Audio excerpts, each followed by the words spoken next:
Well, in this edition of Michigan Magazine, we are back to the Enchanted Cottage somewhere in Ogemaw County with that enchanting lady, Millie the Chisler Miller. And Millie, Hello, where did you get the name for the Enchanted Cottage? Is there a special story behind your little home here? Yes, it happened back during the Second World War. I said it was Clark Gable, but I'm not sure.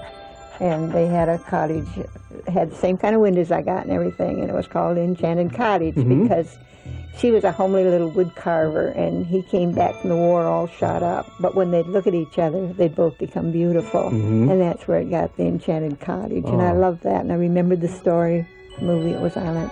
And that's why I call this the Enchanted Cottage. A romantic story to a romantic place here. It's beautiful. I'm the homely little wood carver. Oh, no, hardly indeed. What you do here is kind of, it's got the same thing here. You take a kind of an ugly piece of wood and turn it into something beautiful. That's pretty much, that's a really good name for this cottage here, like this little article here. Now, this is a cat. It looks like you really get into the detail of items like this, into the eyes. Why do you do so much detail of the eyes? Is that important? A lot of people didn't realize, though, if I just done the eyes and didn't put that little lifeline in them, they'd be dead. Everybody's got that lifeline in it, and the more you can... Sure, when I look at you, I see it. You also do political figures. I understand you did quite a line on President Carter when he was president. What was that theme around? Peanuts? I started out doing him on a peanut, and then I got kind of carried away. And you did President Nixon, too? Yes. And how did you get involved in carving?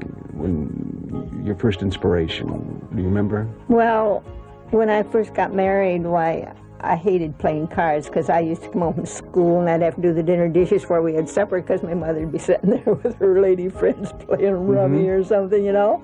And I just grew up hating cards. And then when I got married, same thing happened. They were playing cards, but I would just sit and carve, and when it come time to eat, I'd give them their lunch and go home. And I said, I always knew I could carve. I thought everybody could. Yeah, you got a few things on display there at the courthouse.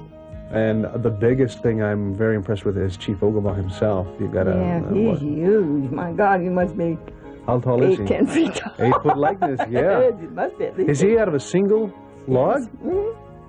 How did you manage to lug that log way over here to your home, or did you have help? I can't remember how he got on my patio, that big log, yes. But I remember when they were taking him out, they had him covered up with blankets, and they were going out State Road. Somebody went by and throwed cigarette, and the blankets caught a fire, and he almost burned up going into town. Oh, no kidding. Chief Ogemaw on the warpath on the way to town. Whoa. Yeah, just lucky.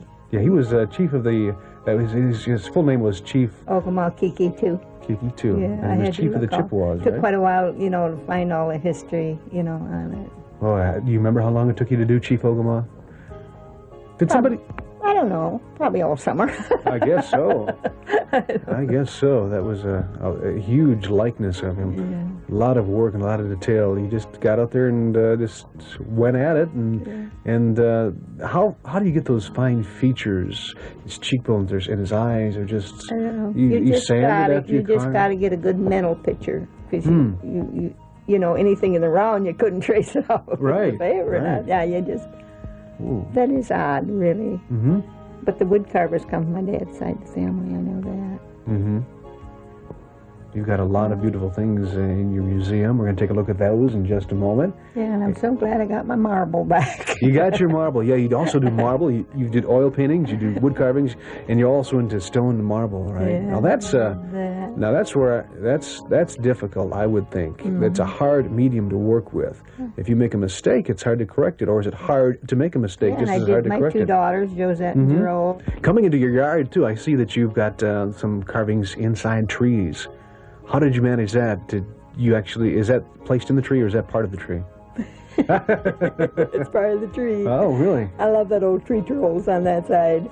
All right. We're going to take a look now at your museum and some of your artwork, and maybe you can describe some of the items that we see. Okay?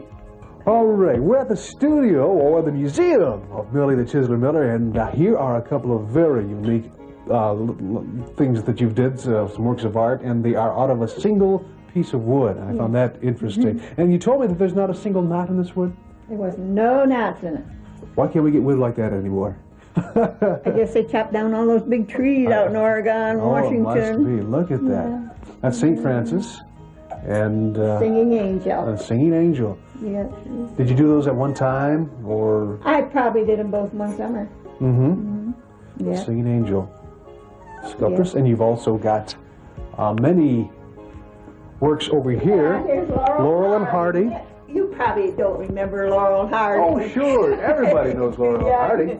There it is. This is the single piece of ponderosa pine. How did you happen upon the ponderosa pine like that? I used to buy it right out here to Allenberger's Lumber in West Branch. You can't find it like that anymore. No, you can't get it. Beautiful. And that was back in 1961. A lot of work went into that, I bet. Now, these are reminiscent of the type that you have out in the yard in your trees. Yeah, now that's interesting. This is a pretty deep. Now, here's another beautiful piece of wood. Now, that's something we've got on upswing in Michigan as I did the that eagle. in 76. 76. A centennial eagle. Bicentennial eagle, excuse me. Dirty George and Swamp Rose. Are those actual characters from this area here, Millie? Or? Yes. Yes, they are. Yes. Mr. Meeser over there, he's still alive. He's in his 90s, I think. And he told me one time, he says, "You don't remember them." And I said, "I remember when I was a kid. They used to come down with a one-horse wagon, one horse, and I used to hear people say there's Dirty George and Swamp Rose, and it always stuck. I never did know what their last names were." More colorful Michiganders. Yeah. That's Princess Winona. That's the Bay City area Winona fame? Yeah. The Winona building? Princess Winona? Oh. I think Leo the Lion was one of the first pieces I did. The Chips and Chats Museum, as it's been named, spills over into her front and backyard. Outside, you'll see two of Michigan's largest totem poles, over 50 feet tall.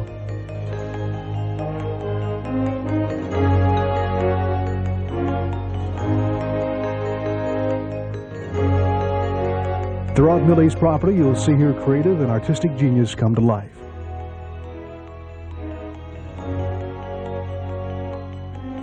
What an honor and a pleasure to visit Michigan's own Millie the Chisler Miller.